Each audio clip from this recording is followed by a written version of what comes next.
U radionici Valek u Zagrebu svakodnevno nastaju uistinu drugačije dječje cipelice. Za njihovu posebnost krive su i kreativne ideje djece, ali i njihovih mama.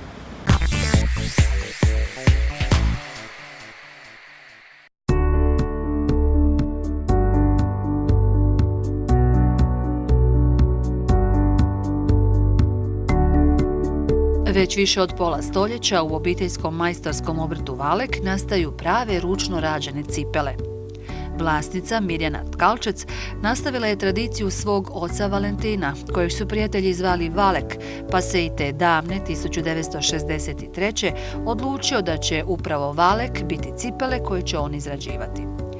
Za proizvodnju dječjih cipela po mjeri Mirjana se odlučila iz osobnog razloga jer nije mogla pronaći cipele za svoju djecu. Danas u njihovoj je trgovini sve prilagođeno upravo djeci. Kao prvo, mi smo mali proizvođači, dakle to nisu velike serije. Mi napravimo osnovne modele za jednu sezonu. Ono što je specifično da sva isto djeca nemaju identično stopala sva kao i mi odrasli. Dakle, mi radimo cipele za djecu koja imaju neke probleme, tipa široka noga, uska noga, visok ris, kao i mi. Znači, djeca ne mogu obuti normalno izrađenu cipelu. To je prva cipela koja radimo tako na drugačiji način.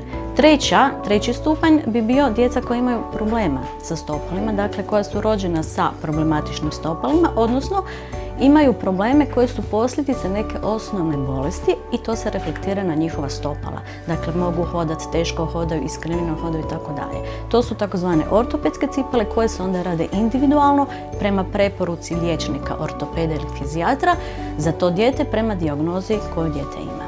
Važno je istaknuti da ortopedski stručnjak izmjeri nogu i prema dijagnozi isplanira potrebnu obuću.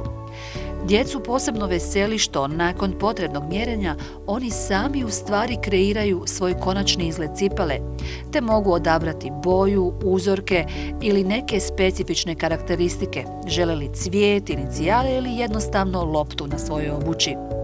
Tako se dobije jedinstvena cipelica napravljena samo za njih. Trgovina i radionica smještene su u središtu Zagreba, no zbog velikog broja upita odlučili su izlaziti u susret i roditeljima koji ne mogu iz bilo kojeg razloga doći u njihove prostore.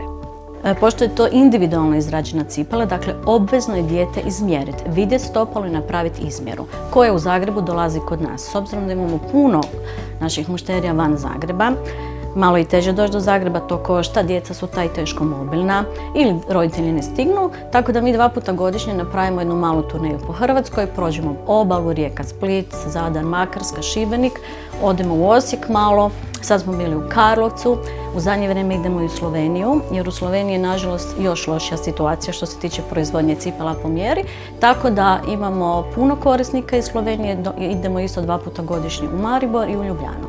Godišnje se proizvede nekoliko tisuća pari što obično, što specijalnih cipela.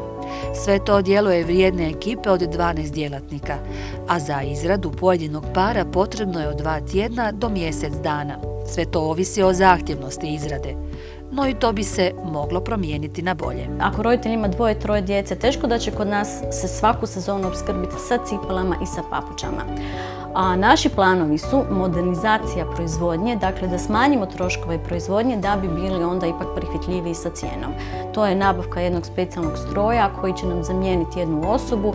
Čekamo novce napravili smo projekt za Europsku uniju i čekamo pozitivan odgovor. Orijentiranost i posvećenost poslu uz kvalitetno ručno izrađenu obuću u slučaju obrta Valek daju dobru poslovnu kombinaciju koja je uvijek spremna za napraviti jedan korak više za svoje male ili velike klijente.